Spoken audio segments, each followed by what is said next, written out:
ಉತ್ತರ ಕನ್ನಡ ಕ್ಷೇತ್ರದಲ್ಲಿ ಕಾಂಗ್ರೆಸ್ ಅಭ್ಯರ್ಥಿಗೆ ಭರ್ಜರಿ ರೆಸ್ಪಾನ್ಸ್ ಸಿಗ್ತಾ ಇದೆ. ಅಂಜಲಿ ನಿಂಬಾಳ್ಕರ್ ಗೆಲ್ತಾರೆ ಅಂತ ಸಚಿವ ಮಂಕಾಳು ವೈದ್ಯ ವಿಶ್ವಾಸವನ್ನು ವ್ಯಕ್ತಪಡಿಸಿದ್ದಾರೆ.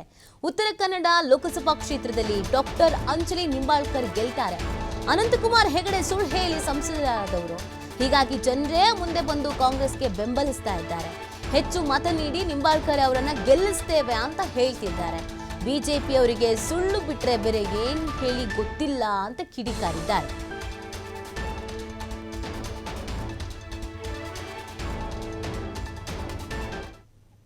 ಕಾಂಗ್ರೆಸ್ನ ಭದ್ರಕೋಟೆ ಆದರೆ ಕಳೆದ 4-5 ಚುನಾವಣೆಗಳಿಂದ ಈ ಒಂದು ಉತ್ತರ ಕನ್ನಡ ಲೋಕಸಭಾ ಕ್ಷೇತ್ರ ಈಗ ಬಿಜೆಪಿಯ ಭದ್ರಕೋಟೆ ಆಗಿದೆ.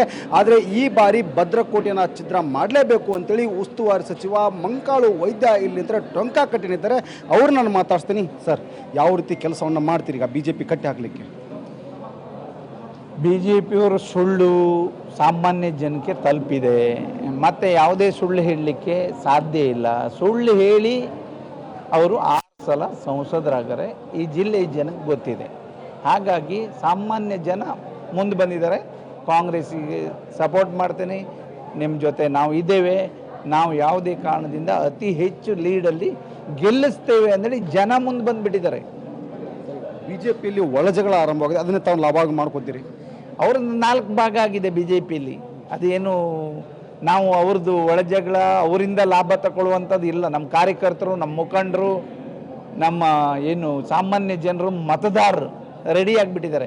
ಅವ್ರು ಯಾರು ಏನೇ ಹೇಳಿ ಏನೇ ಕೇಳಿದ್ರು ಏನೂ ವ್ಯತ್ಯಾಸ ಆಗೋದಿಲ್ಲ. ಹೈಯೆಸ್ಟ್ ಲೀಡಲ್ಲಿ ನಾವು ಗೆಲ್ತೇವೆ. ಯಾವ ವಿಷಯಗಳನ್ನು ಈ ಚುನಾವಣೆಯಲ್ಲಿ ಚರ್ಚೆ ಮಾಡ್ತೀರಿ ಸರ್ ಪ್ರಮುಖ?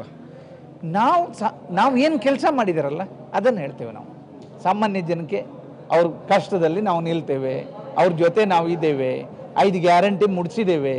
ಮತ್ತೆ ಸಾಮಾನ್ಯ ಜನ ಬಡವರು ಕಷ್ಟದಲ್ಲಿದ್ದಾರೆ, ಅವ್ರಿಗೆ ಮತ್ತೆ ನಾವು ಏನೇನು ಕೊಡ್ತೇವೆ ಮುಡಿಸ್ಲಿಕ್ಕೆ ನಾವು ರೆಡಿ ಇದ್ದೇವೆ ಅಂತೇಳಿ ಹೇಳ್ಕೊಂಡು ನಮ್ಮ ಅಭಿವೃದ್ಧಿ, ನಮ್ಮ ಕೆಲಸ, ಕಾಂಗ್ರೆಸ್ ಪಕ್ಷದ ಇತಿಹಾಸವನ್ನು ಹೇಳ್ಕೊಂಡು ನಾವು ಮತವನ್ನು ಕೇಳ್ತೇವೆ.